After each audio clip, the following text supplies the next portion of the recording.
Hello, मी अवंतिका. आज मी करणार होते मुगाची भाजी. त्याच्यासाठी मी मूग रात्रीच भिजवून ठेवले होते आणि त्याला सकाळी पाणी निथळून ठेवलं होतं. त्याच्यामुळे त्याला छोटे छोटे असे बारीक मोड आले होते. मी ते तुम्ही बघू शकता 2 कांदे आणि 1 टमॅटो बारीक चिरून घेतला आहे.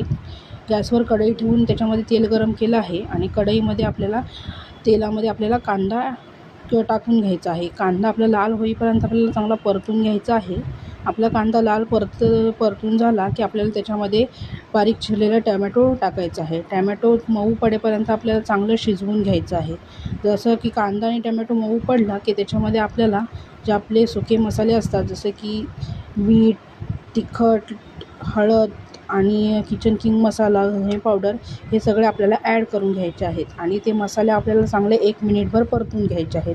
मसाले आपले 1 मिनिटभर परतून झाले की आपण जे मूग भिजवून ठेवले होते ते आपल्याला निथळून कांद्यामध्ये सोडायचे आहेत आणि चांगले परतवून घ्यायचे आहेत. आणि पाणी टाकायचं नसल्यामुळे आपल्याला ते वाफेवरच शिजवायचे आहेत. झाकण ठेवून चांगले 2-2 मिनटाचे आपल्याला त्याला वाफ काढायची आहे आणि मध्ये मध्ये आपल्याला चेक करायचं आहे की आपली भाजी शिजत आली आहे की नाही. त्यातलं पाणी पूर्णपणे सुकलं की आपली भाजी पूर्णपणे शिजली असं समजायचं. जर तुम्हाला असेच नवीन रेसिपी बघायला आवडत असतील तर माझ्या चॅनलला लाईक करा, शेअर करा, सबस्क्राईब